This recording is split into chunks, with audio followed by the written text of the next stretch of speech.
ఐఐటీలో IIITలో BTech చేయాలనేది మీ డ్రీమా? అయితే ఇది ఇండియాలో ఒకే ఒక యూనివర్సిటీ వల్ల సాధ్యం. అదే జేకే లక్ష్మీపతి యూనివర్సిటీ. ఇప్పుడే సంప్రదించండి.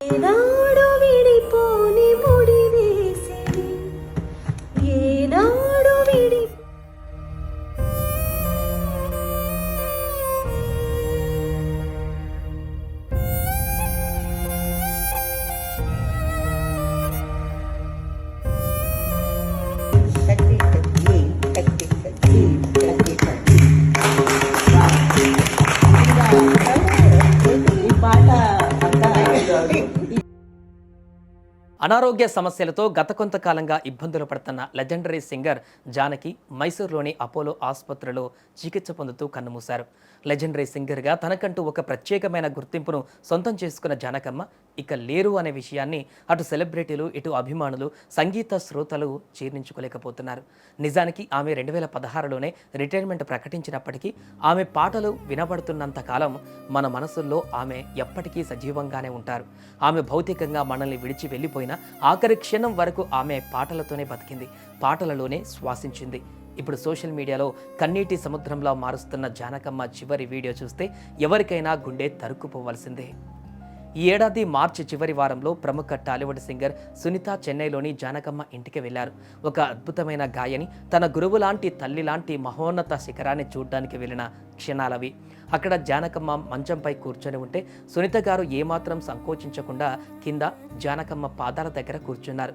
జానకమ్మ పాదాలను తాకుతూ ఎంతో భక్తితో ప్రేమతో సునీత గారు పాటలు పాడుతుంటే ఆ పాట వింటున్నంతసేపు జానకమ్మ ముఖంలో కనిపించిన ఆనందం మాటల్లో చెప్పలేనిది.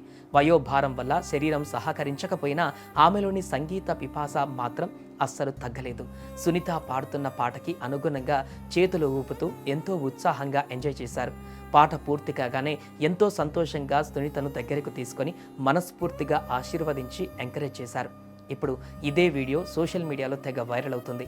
ఈ వీడియో చూస్తున్న ప్రతి ఒక్కరూ అమ్మ మొన్ననే కదా నిన్న అలా చూసాం, అంతలోనే ఎంత పని చేశావు తల్లి అంటూ కన్నీళ్లు పెట్టుకుంటున్నారు.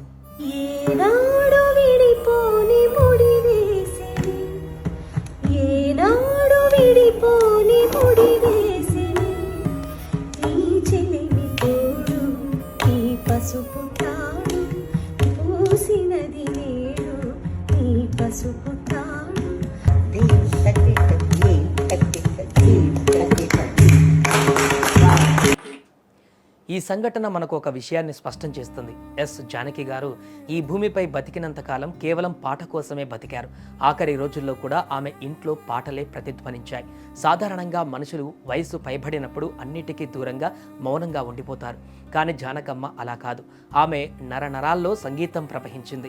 ఆమె గొంతు పాడడం ఆపేసి ఉండవచ్చు, కానీ ఆమె గుండె చప్పుడు మాత్రం ఎప్పుడూ ఒక పాటలాగానే కొట్టుకుంటుంది. సునీత గారితో ఆమె గడిపిన ఆ ఆఖరి క్షణాలే అందుకు సజీవ సాక్ష్యం. తన జీవితాన్నే ముగించే ముందు కూడా ఒక గాయని పాడుతుంటే ఆ పాటను ఆస్వాదిస్తూ ఆ సంగీత ప్రపంచంలోనే లీనమైపోయి ఆ జ్ఞాపకాలతోనే ఆమె తుది శ్వాస విడిచారు. అందుకే అంటారు, కళాకారుడికి మరణం ఉండదు, వారు బతికినా వెళ్ళినా ఆ కళలోనే కలిసిపోతారు. జానకమ్మ భౌతికంగా మన మధ్య లేకపోవచ్చు, కానీ సునీత గారితో ఆమె ఉన్న ఆ చివరి వీడియో సంగీత ప్రేమికుల గుండెలలో ఎప్పటికీ ఒక పవిత్రమైన జ్ఞాపకంగా నిలిచిపోతుంది. ఆ నవ్వు, ఆ ఆశీర్వాదం, ఆ పాటపై ఉన్న మక్కువ రాబోయే తరాల సింగర్స్కి ఎప్పుడూ ఒక గైడ్ చేస్తూనే ఉంటాయి. ఆమె మృతి పట్ల యావత్ సినీ ప్రపంచం ఇప్పుడు తీవ్ర సంతాపాన్ని వ్యక్తం చేస్తోంది. ఎలాగో గుండె మెడిటేట్ చేయి. బాలు గారు కూడా ఎంత బాగా పాడారు. బాలు గారు కూడా ఎంత బాగా పాడారు. బాలు గారు నేను పాటలో మెడిటేషన్ మాటలు కూడా చేస్తావు కదా, పాటలో మెడిటేషన్ చేయాలి నువ్వు.